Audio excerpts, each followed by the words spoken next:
Como a Rússia se tornou tão rica e poderosa?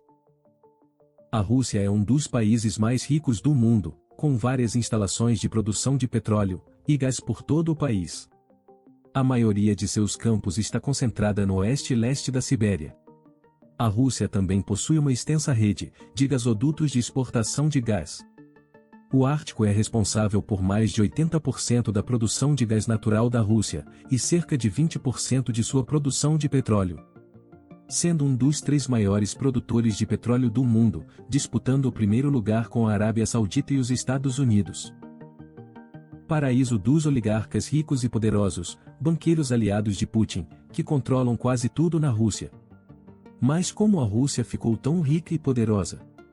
O Putin tem um tesouro escondido, com mais de 200 bilhões de dólares em ativos. Será que na prática pode ser o homem mais rico do mundo? Fique comigo até o fim desse vídeo para entendermos esta história.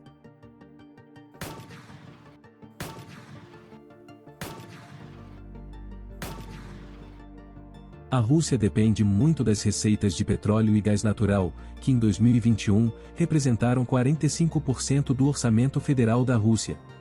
A produção russa de petróleo bruto e condensado atingiu 10,5 milhões de barris por dia, representando 14% da oferta total mundial. A Rússia é um dos países mais ricos do mundo, com várias instalações de produção de petróleo e gás por todo o país. A maioria de seus campos está concentrada no oeste e leste da Sibéria. A Rússia também possui uma extensa rede de gasodutos de exportação de gás. O Ártico é responsável por mais de 80% da produção de gás natural da Rússia e cerca de 20% de sua produção de petróleo, sendo um dos 3 maiores produtores de petróleo do mundo, disputando o primeiro lugar com a Arábia Saudita e os Estados Unidos. A Rússia tem capacidade de refino estimada em 6,9 milhões de barris. A China é o maior importador de petróleo russo, mas exporta uma quantidade significativa para compradores na Europa. Com uma extensa capacidade de oleodutos de exportação de petróleo, o que lhe permite enviar grandes volumes de petróleo diretamente para a Europa e a Ásia. Em 2021, exportou 40 bcm de GNL, tornando-se o 4º maior exportador de GNL do mundo. O gasoduto fazia parte do pivô geral de energia da Rússia para a Ásia. As empresas russas passaram a última década investindo pesadamente em capacidade de refino primária e secundária. Vem expandindo sua capacidade de gás natural liquefeito, para competir com as crescentes exportações de GNL dos Estados Unidos, Austrália e Catar. Muito se fala dos oligarcas, os milionários russos, mas quem são os oligarcas? Eles são as dezenas de russos ultra-ricos, que planejaram e trapacearam para controlar as indústrias mais lucrativas da Rússia. O termo oligarca foi criado por Aristóteles, mas tornou-se popular na década de 1990, quando um punhado de empresários e vigaristas aproveitou a súbita privatização da economia soviética para comprar recursos naturais e ativos anteriormente controlados pelo Estado, usando leilões fraudulentos e outros truques. Alguns até assumiram o controle de empresas com base em documentos de propriedade que produziram em impressoras domésticas.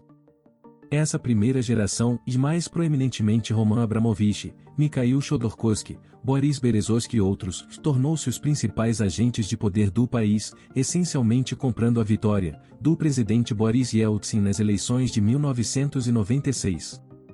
O ex-oficial da KGB arrancou o controle das corporações e da riqueza da Rússia dos 7 maiores oligarcas. Este grupo é extremamente leal a Putin, compartilhando em grande parte seus rancores sobre o experimento fracassado da Rússia com a liberalização econômica e sua paranoia em relação ao Ocidente.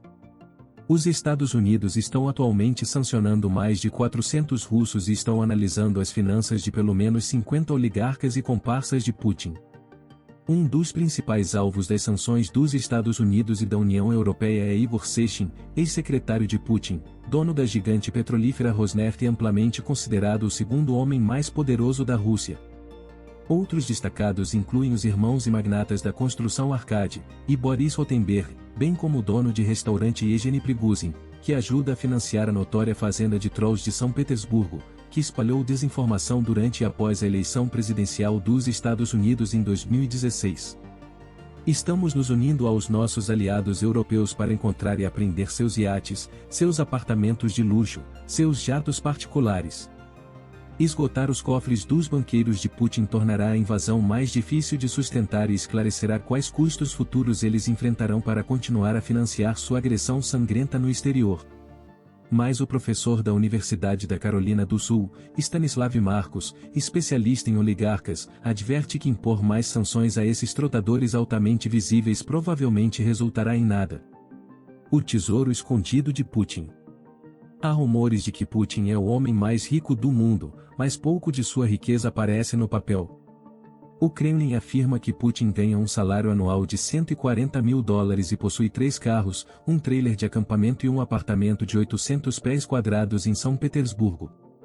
Mas em um depoimento de 2017 para o Comitê Judiciário do Senado, o financista Bill Browder afirmou que Putin provavelmente tinha cerca de $200 bilhões em ativos.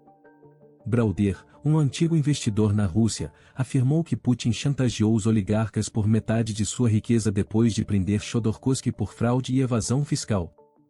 Outros observadores apontaram para o relógio de pulso alemão de $500 mil de Putin, a fortaleza voadora de $716 milhões e vários mega-iates. No ano passado, o ativista agora preso Alexei Navalny lançou um documentário alegando que Putin também possui uma propriedade de 58 mil metros quadrados. O bilionário russo exilado Sergei Pugachev, que já atuou como banqueiro de Putin, argumentou que determinar o que o ditador possui é impossível. Tudo o que pertence ao território da Federação Russa, disse Pugachev, Putin considera ser dele. E banheiros com porta-papel higiênico de $1.250. Arkady Rotenberg mais tarde afirmou ser o dono da mansão, mas especialistas da Rússia acreditam que Putin dispersou e escondeu suas riquezas entre zeladores oligarcas, empresas de fachada e propriedades imobiliárias. A ideia inicial era fazer com que todos os cidadãos soviéticos comprassem pequenas porções dessas empresas. Vamos tornar muito fácil para os russos se tornarem proprietários de ações nessas grandes empresas. O que realmente aconteceu foi que muito poucas pessoas adquiriram uma enorme riqueza. Algumas das empresas chegaram ao leilão no meio da noite em uma cidade remota na Rússia. Apenas o eventual comprador sabia da venda, então eles estavam apenas dando lances contra si mesmos. As pessoas encontraram maneiras de ajustar o processo ou ajustar o preço. Bom, esse foi o vídeo de hoje. Compartilhe, deixe seu like. E até o próximo vídeo. Obrigado, vocês são o máximo.